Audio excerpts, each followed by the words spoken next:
Halo Bray, kembali lagi di Gaptek.id dan di video kali ini kita masih mau menelusuri soal GPU terbaru dari Nvidia yaitu GeForce RTX.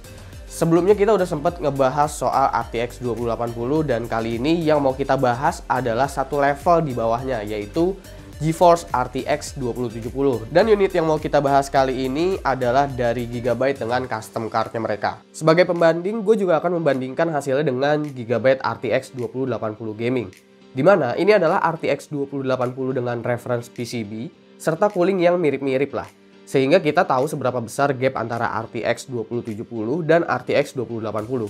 Oke, soal desainnya sendiri, di sini Gigabyte Gaming menggunakan triple fan yang udah mendukung 0 dB. Fan-nya akan aktif ketika suhunya menyentuh angka di atas 50 derajat Celcius. Tingkat kebisingannya termasuk sunyi dan ketebalan heatsinknya nggak membuat VGA card ini menjadi bulky.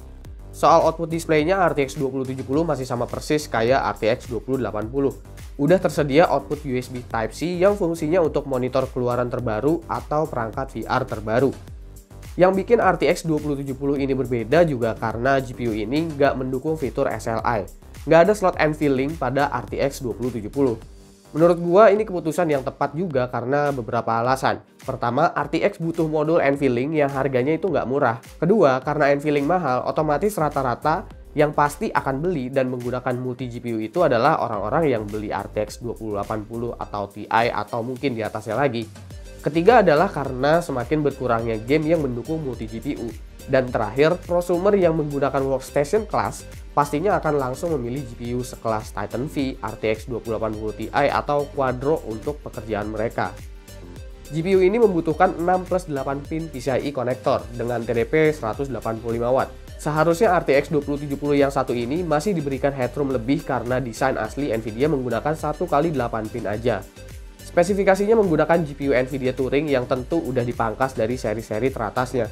Memiliki 2034 CUDA core dengan 45 RTX ops serta bus clock di atas kertas 1710 MHz. Memori yang digunakan masih sama yaitu 8GB GDDR6 dengan speed 14 Gbps. Kita lihat nanti seberapa jauh GPU-nya bisa memberikan boost. Karena seperti pembahasan video sebelumnya bahwa karakter GPU Nvidia ini sangat sensitif akan dua hal, yaitu power dan juga suhu.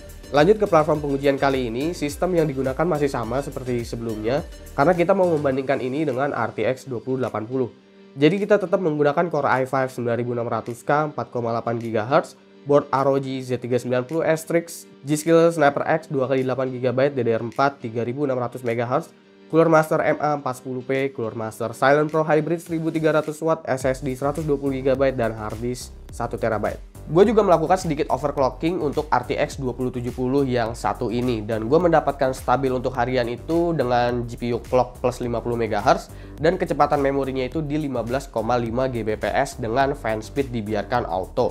Juga power limit bisa dimentokin hingga plus 24%. Adanya triple fan pada Gigabyte RTX 2070 Gaming membuat suhu GPU masih bisa bertahan di angka 70-an. Meski udah di overclock lebih lagi, suhu maksimal didapatkan masih 74 derajat Celcius. Keduanya dengan fan speed auto. Kenapa bisa beda tipis juga? Karena fan curve saat suhu 74 udah akan otomatis meningkat ke 70%. Sementara saat 72 derajat Celcius masih di angka 66%. Tentu kita nggak bisa bandingin suhu dengan GPU yang beda kelas seperti 2080 atau di atasnya, karena dari segi TDP jelas berbeda. Tapi untuk power draw kita masih bisa bandingin dengan RTX 2080.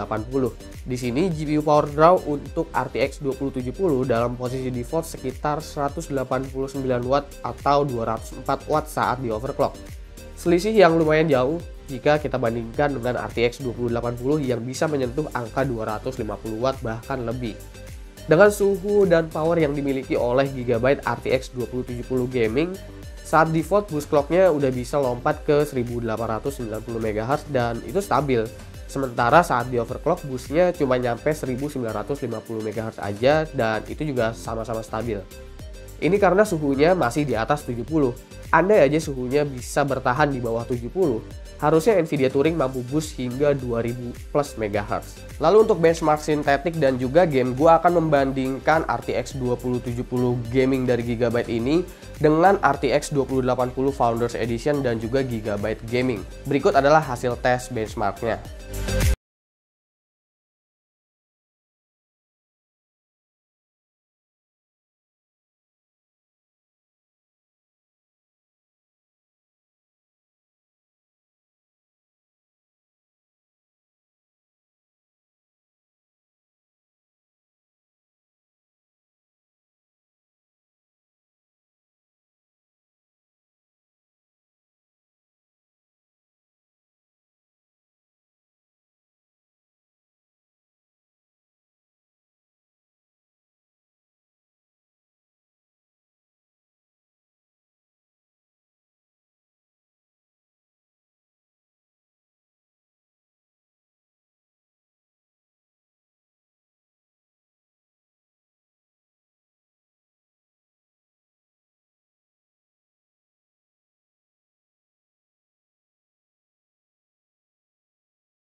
RTX 2070 Gaming saat ini adalah 11,3 juta rupiah.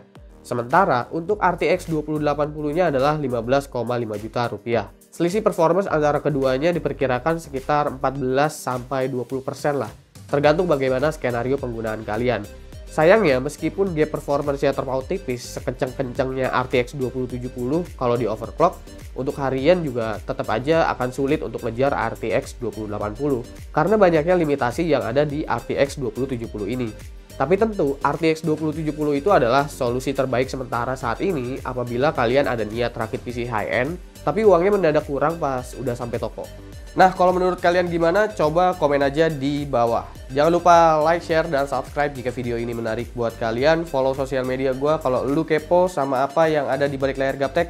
Gue Supki dan seperti biasa, sampai jumpa di lain kesempatan.